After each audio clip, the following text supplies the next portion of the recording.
हम सब जानते हैं कि जहां राम का काम होता है वहां पवन पुत्र हनुमान अवश्य विराजमान होते हैं। इसलिए मैं राम भक्त हनुमान और हनुमान गढ़ी को भी प्रणाम करता हूं। मैं माता जानकी, लक्ष्मण जी, भरत, शत्रुघ्न सबको नमन करता हूं। मैं पावन अयोध्यापुरी और पावन सरयू को भी प्रणाम करता हूं। मैं इस पल दैवीय अनुभव कर रहा हूं कि जिनके आशीर्वाद से ये महान कार्य पूरा हुआ है। वे दिव्य आत्माएं, वे दैवीय विभूतियां भी इस समय हमारे आसपास उपस्थित है। मैं इन सभी दिव्य चेतनाओं को भी कृतज्ञता पूर्वक नमन करता हूं। मैं आज प्रभु श्री राम से क्षमा याचना भी करता हूं। हमारे पुरुषार्थ, हमारे त्याग, तपस्या में कुछ तो कमी रह गई होगी कि हम इतनी सदियों तक ये कार्य कर नहीं पाए। आज वो कमी पूरी हुई है। सर्वे भवन्तु सुखिनः, ये संकल्प हम सदियों से दोहराते आए हैं। आज उसी संकल्प को राम मंदिर के रूप में साक्षात आकार मिला है। ये मंदिर मात्र एक देव मंदिर नहीं है, ये भारत की दृष्टि का, भारत के दर्शन का, भारत के दिग्दर्शन का मंदिर है। ये राम के रूप में राष्ट्र चेतना का मंदिर है। राम भारत की आस्था है, राम भारत का आधार है, राम भारत का विचार है, राम भारत का विधान है, राम भारत की चेतना है, राम भारत का चिंतन है, राम भारत की प्रतिष्ठा है, राम भारत का प्रताप है, राम प्रवाह है, राम प्रभाव है, राम नेति भी है, राम नीति भी है, राम नित्यता भी है, राम निरंतरता भी है, राम विभु है, विशद है, राम व्यापक है, विश्व है, विश्वात्मा है। और इसलिए जब राम की प्रतिष्ठा होती है तो उसका प्रभाव वर्षों या शताब्दियों तक ही नहीं होता, उसका प्रभाव हजारों वर्षों के लिए होता है।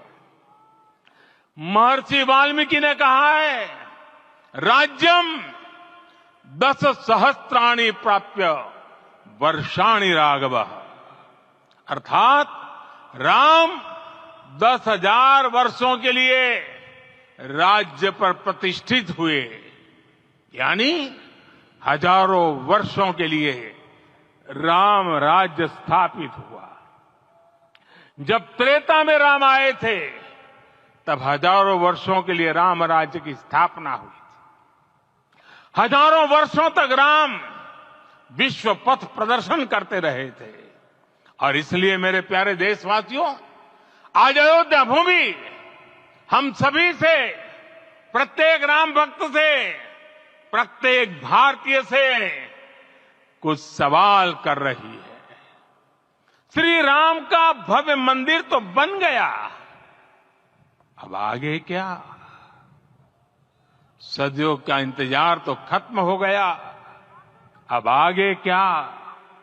आज के इस अवसर पर जो दैवीय आत्माएं हमें आशीर्वाद देने के लिए उपस्थित हुई हैं, हमें देख रही हैं, उन्हें क्या हम ऐसे ही विदा करेंगे? नहीं, कदापि नहीं। आज मैं पूरे पवित्र मन से महसूस कर रहा हूं कि काल चक्र बदल रहा है। ये सुखद संयोग है कि हमारी पीढ़ी को एक कालजयी पथ के शिल्पकार के रूप में चुना गया है। 1000 वर्ष बाद की पीढ़ी राष्ट्र निर्माण के हमारे आज के कार्यों को याद करेगी। इसलिए मैं कहता हूं, यही समय है, सही समय है। हमें आज से, इस पवित्र समय से अगले 1000 साल के भारत की नींव रखनी है। मंदिर निर्माण से आगे बढ़कर अब हमें सभी देशवासी यहीं इस पल से समर्थ, सक्षम, भव्य, दिव्य भारत के निर्माण की सौगंध लेते हैं।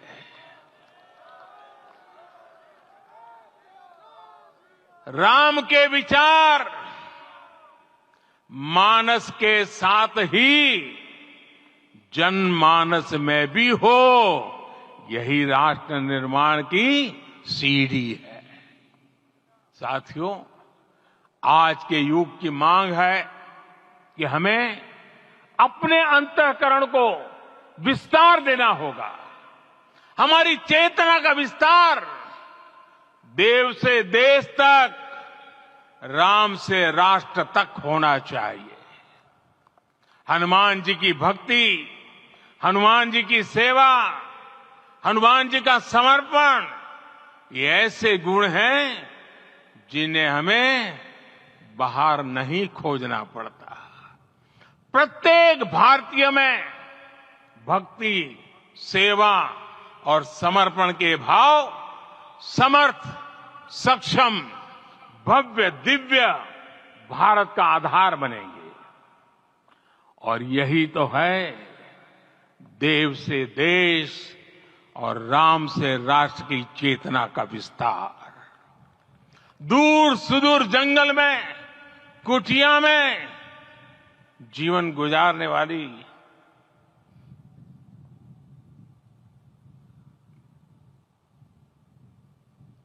मेरी आदिवासी मां शबरी का ध्यान आते ही अप्रतिम विश्वास जागृत होता है। मां शबरी तो कब से कहती थी, राम आएंगे।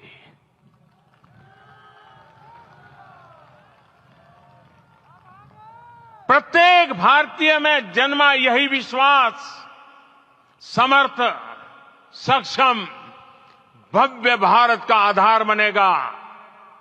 और यही तो है देव से देश और राम से राष्ट्र की चेतना का विस्तार। हम सब जानते हैं कि निषाद राज की मित्रता सभी बंधनों से परे है। निषाद राज का राम के प्रति सम्मोहन, प्रभु राम का निषाद राज के लिए अपनापन कितना मौलिक है। सब अपने हैं, सभी समान है। प्रत्येक भारतीय में अपनत्व की, बंधुत्व की ये भावना समर्थ, सक्षम, भव्य, दिव्य भारत का आधार बनेगी। और यही तो है देव से देश और राम से राष्ट्र की चेतना का विस्तार।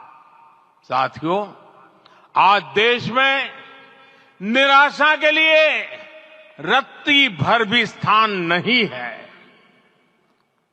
मैं तो बहुत सामान्य हूं, मैं तो बहुत छोटा हूं। अगर कोई ये सोचता है तो उसे गिलहरी के योगदान को याद करना चाहिए।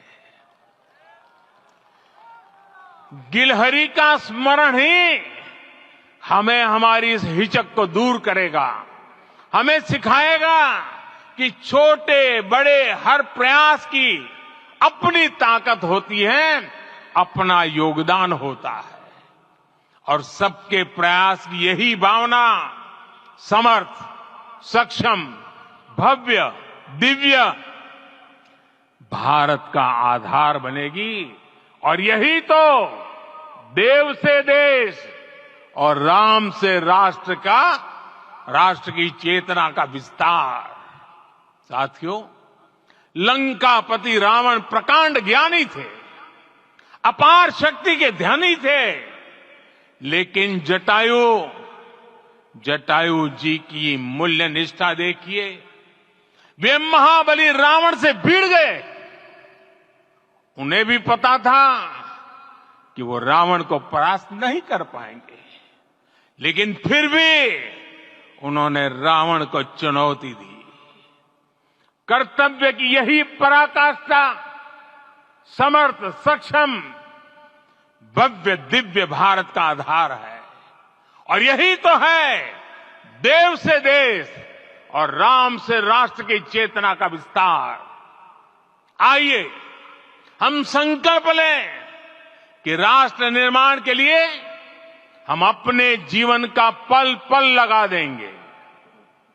राम काज से राष्ट्र काज, समय का पल पल, शरीर का कण कण राम समर्पण को राष्ट्र समर्पण के ध्येय से जोड़ देंगे।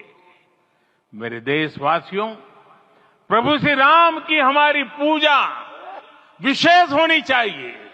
ये पूजा स्व से ऊपर उठ करके समष्टि के लिए होनी चाहिए। ये पूजा अहम से उठकर वयम के लिए होनी चाहिए। प्रभु को जो भोग चढ़ेगा वो विकसित भारत के लिए हमारे परिश्रम की पराकाष्ठा का प्रसाद भी होगा।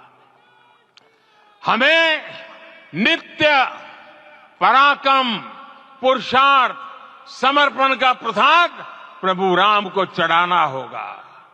इनसे नित्य प्रभु राम की पूजा करनी होगी, तब हम भारत को वैभवशाली और विकसित बना पाएंगे।